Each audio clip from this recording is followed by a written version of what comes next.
South Carolina State's drumline.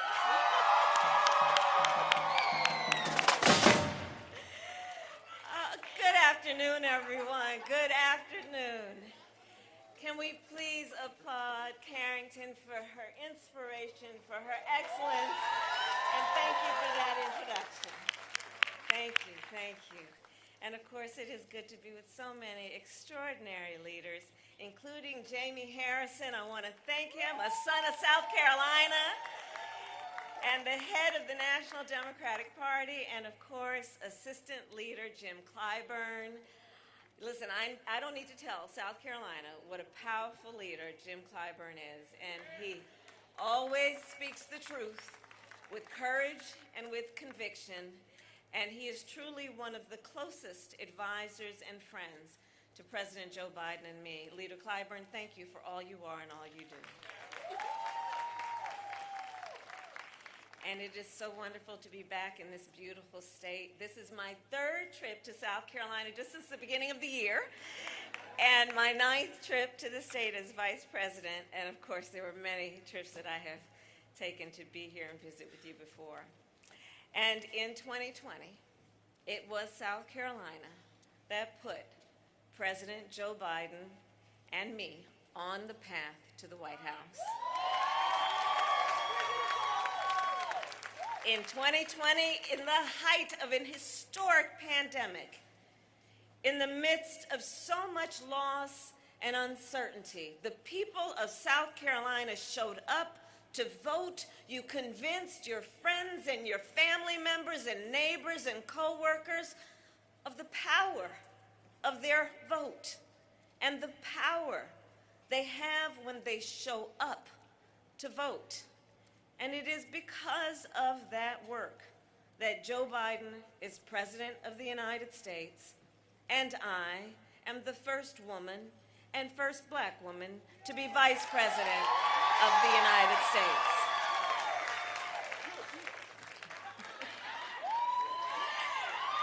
And an auntie.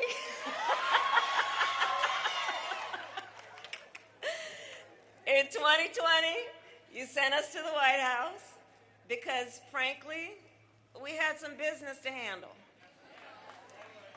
In 2020, South Carolina said, we need to take on the issue of high-speed internet.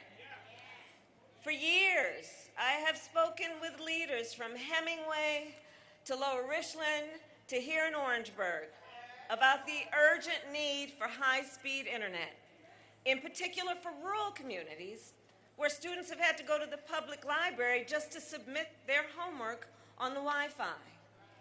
Because you voted in 2020, President Biden and I are connecting every person in America with high-speed internet, including more than 100,000 families right here in South Carolina. In 2020, you said we need to do more to help folks struggling with student loan debt, the young couples who worry that they will never be able to buy a home or start a family because of their student loans, the mothers who work 2 and 3 jobs just to keep up with their monthly payments.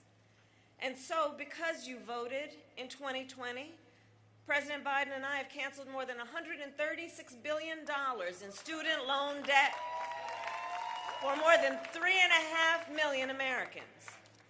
And although the Republicans in Congress refuse to work with us to cancel more debt, we will not be deterred. President Biden and I will keep fighting for relief from student loan debt. South Carolina, in 2020, you said, as you just heard, I say it often, HBCUs are centers of academic excellence. And we must do more to support them.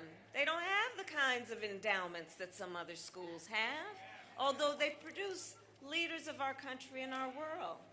So as a proud HBCU graduate, I made sure we invested more than $7 billion in HBCUs across our nation, including nearly $60 million for the students right here at South Carolina State, to help them pay for textbooks and laptops and rent. In 2020, you told us we need to lower health care costs, especially for insulin for our seniors. In fact, raise your hand if you have a family member with diabetes. Right. For too many years, too many of our seniors had to make the choice of either filling their prescription or filling their refrigerator. But because you voted, President Biden and I took on Big Pharma and we capped the cost of insulin for our seniors at $35 a month. And we capped the entire cost of prescription medication to $2,000 a year. So this is just some of what we have accomplished since we took office. Over the past 3 years, President Biden and I have lowered costs, created opportunity, and are building an economy that works for working people. We have created more than 14.5 million new jobs, increased wages for tens of millions of Americans.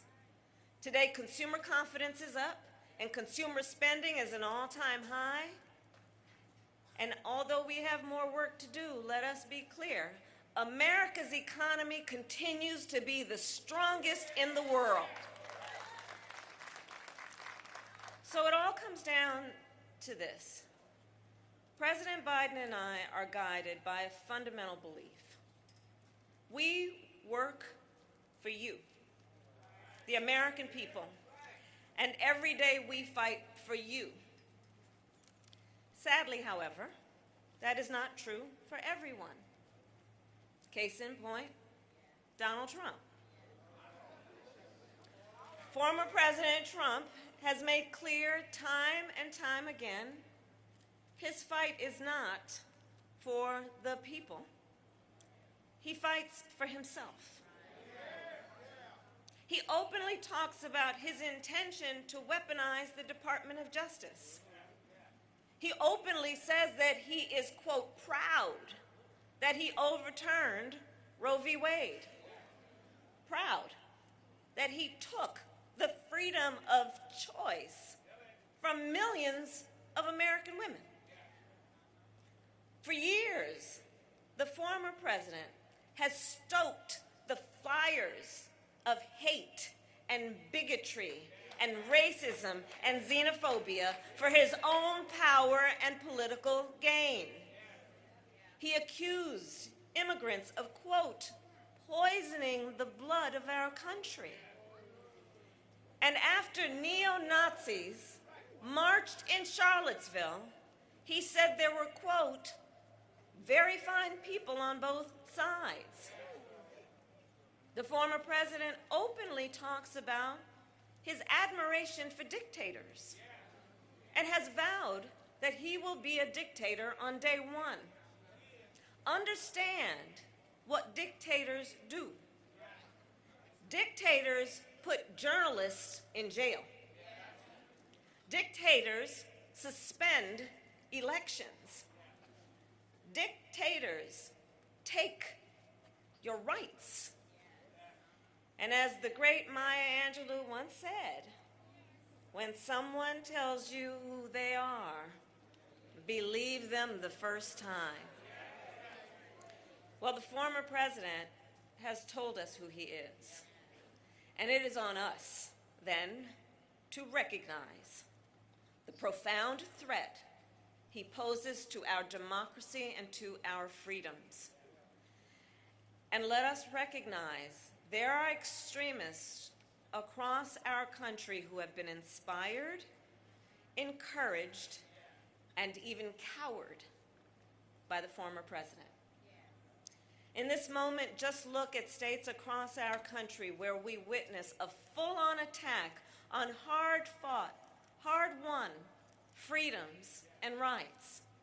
The freedom to vote, the freedom to be safe from the horror of gun violence, the freedom to live without fear of hate or bigotry, the freedom to be who you are and love who you love openly and with pride, the freedom to learn and acknowledge our nation's true and full history, and the freedom of a woman to make decisions about her own body and not have the government telling her what to do.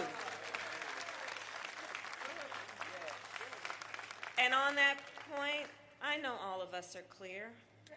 One does not have to abandon their faith or deeply held beliefs to agree.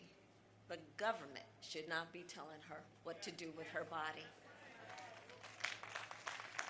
So, across our nation, fundamental freedoms are at stake. And understand, and I say this in particular to the students, it does not have to be this way. It does not have to be this way. When we win majorities in the United States Congress, and when Congress passes a bill that reinstates the protections of Roe v. Wade, President Joe Biden will sign it. When we win majorities in Congress, President Biden will sign into law an assault weapons ban. He will sign into law the George Floyd Justice and Policing Act. And he will sign into law the Freedom to Vote Act and the John Lewis Voting Rights Advancement Act. On these issues and so many more, who sits in the White House? It matters. And in this election, we each one of us, we face a question. What kind of country do we want to live in? We each face that question. What kind of country do we want to live in? Do we want to live in a country of liberty, freedom, and rule of law? Or a country of disorder, fear, and hate? We face a choice: cruelty or compassion, chaos or competence, division or unity. Each of us has the power to answer these questions on a daily basis in South Carolina, tomorrow at the ballot box. Because tomorrow, of course, is primary day here in South Carolina. It's on a Saturday this year. And South Carolina, you are the first primary in the nation. And President Biden and I are counting on you. We are counting on you. We are counting on you to vote and to get everyone you know to vote, to send out text messages, to knock on doors, and to make your voices heard. So in conclusion then, I ask, are you ready to make your voices heard? Do we believe in freedom? Do we believe in democracy? Do we believe in opportunity for all? And are we ready to fight for it? And when we fight, we win. God bless you, and God bless the United States of America. Thank you.